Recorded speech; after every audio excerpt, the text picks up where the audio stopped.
এবারে মনে হয় ভোটটা সারা রাজ্যের কাছে উদাহরণ হয়ে যাবে। এবারের ভোট অন্যবারের মতো হবে না, আমরা সমস্ত রকম ব্যবস্থা নেব। নিরপেক্ষভাবে যদি বাগচার প্রতিটা ভোটার ভোট দিতে পারেন সেটাকে সুনিশ্চিত করতে হবে। 23 এপ্রিল পূর্ব মেদিনীপুর জেলার 16টি আসনে হাই ভোল্টেজ নির্বাচন।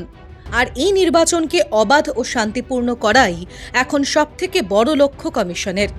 সেই উদ্দেশ্যেই রবিবার তমলুকে জেলা শাসকের দপ্তরে এক গুরুত্বপূর্ণ সর্বদলীয় বৈঠক করলেন রাজ্যের মুখ্য নির্বাচনী আধিকারিক মনোজ কুমার আগরওয়াল।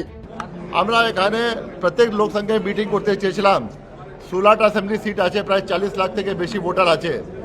এখানে সুষ্ঠুভাবে ইলেকশন করতে হবে, ফ্রি ফেয়ার পিসফুল ইলেকশন করতে হবে। প্রত্যেক মানুষ যেটা আছে ইচ্ছা মতন ভোট দিতে পারবে, কোনো ভয়বৃত্তি থাকবে না। আমরা এটাই নিয়ে আজকে মূল্যায়ন করতে এসেছিলাম। ওটাও আমরা মূল্যায়ন করলো কি কত কেসে চার্জশিট হয়ে গেছে, কী হয়ে গেছে, কী হয়ে গেছে। 2000 লোক থেকে বেশি বাউন্ড ডাউন হয়েছে। আমাদের সম্পূর্ণ আলোচনা হয়েছে, ল অর্ডার নিয়ে অন্য বিষয় নিয়ে আলোচনা হয়েছে আমাদের। বৈঠকে উপস্থিত ছিলেন জেলা শাসক নিরঞ্জন কুমার এবং police super Anshuman Saha. Trinamool, BJP, Congress থেকে শুরু করে সিপিএম সব দলের প্রতিনিধিদের সঙ্গেই দীর্ঘ আলোচনা হয়। প্রত্যেকের কথা শোনেন নির্বাচন আধিকারিক। এগুলো বুথগুলো, পোলিং স্টেশনগুলো, যে পোলিং স্টেশনে আমরা সেন্সিটিভ বুথগুলো যেগুলো আছে সেগুলো অনেক সময় কোনো পলিটিক্যাল পার্টি যাদের এজেন্ট আছে তারা যেতে পারে না। তাহলে আমরা বলেছিলাম যে যেতে পারে না যারা, তারা থানায় পৌঁছলে আপনারা সেই পোলিং স্টেশনে সেই এজেন্টকে পৌঁছে দেওয়ার মতন কোনো ব্যবস্থা আছে কিনা। উনি সেই জায়গাটা বলেছেন নিশ্চিতভাবে আমরা থানা থেকে তাদের নির্দিষ্ট জায়গায় যে পোলিং স্টেশনে উনি যেতে চাইছেন সেই পোলিং স্টেশনে পৌঁছে দেব। তৃতীয় যে জায়গাটা ছিল যে ধরুন পোলিং যে স্টেশনগুলো আছে অনেকটা দূর থেকে ভোটারদের আসতে হয়তো, তার আগের দিন রাত্রে কিছু মোটরসাইকেল গিয়ে সেই এলাকাকে বলে দিল যে তোমরা ভোট দিতে যাবে না। তা সেই জায়গাটা সেই ভোটাররা যদি আমাদের ফোন করেন তাদের, তাহলে আমরা নিরাপত্তা দিয়ে ভোটদানের ব্যবস্থা আমাদের জায়গা থেকে করে দেব।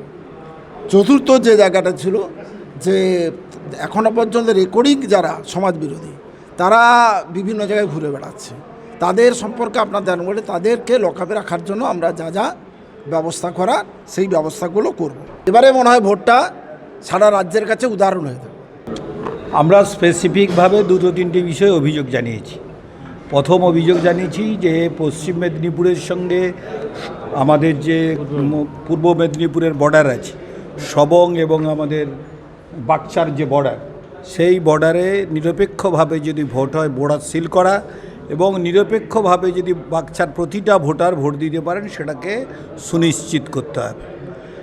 1, 2 নম্বর আমরা অভিযোগ করেছি যে ভোটার লিস্ট নিয়ে কি ধোঁয়াশা এখনও মানুষের মনে, কারা ভোট দিতে পারবে কারা ভোট দিতে পারবেন না। উনি বলছেন যে 6 তারিখ রাত 12টা পর্যন্ত যাদের ভোটার লিস্টের ওই হিয়ারিং সম্পন্ন হবে তারা ছাড়া কেউ পরবর্তী সময়ে ভোট দিতে পারবেন না।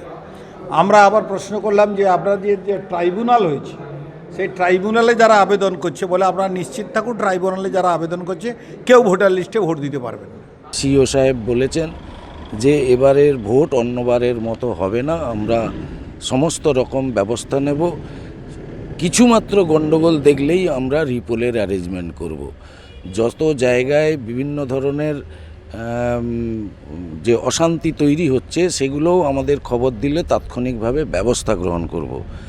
এছাড়া আমরা বলেছি যে এই এসআইআর নিয়ে যে সমস্ত সমস্যা হচ্ছে সেই সমস্যাগুলো এখনও নিরসন হলো না। তিনি বলেছেন যে যেহেতু সুপ্রিম কোর্টের অর্ডার অনুযায়ী অ্যাডজুডিকেশন হয়েছে এবং সেই অনুযায়ী আমরা করতে বাধ্য হয়েছি, আর সে কারণে এই 6 তারিখে রাত্রি 12টা পর্যন্ত আমাদের ফাইনাল ভোটার লিস্ট বেরিয়ে যাবে, তার উপরে দাঁড়িয়ে নির্বাচন অনুষ্ঠিত হবে। রাজনৈতিক দলগুলির পক্ষ থেকে নাকা চেকিং বাড়ানো, বুথের ভিতর নিরাপত্তা সুনিশ্চিত করা এবং বিশেষ করে বুথ এজেন্টদের নিরাপত্তার উপর সবথেকে বেশি জোর দেওয়া হয়েছে। কমিশন কি পারবে সাধারণ মানুষের মনে ভরসা জোগাতে?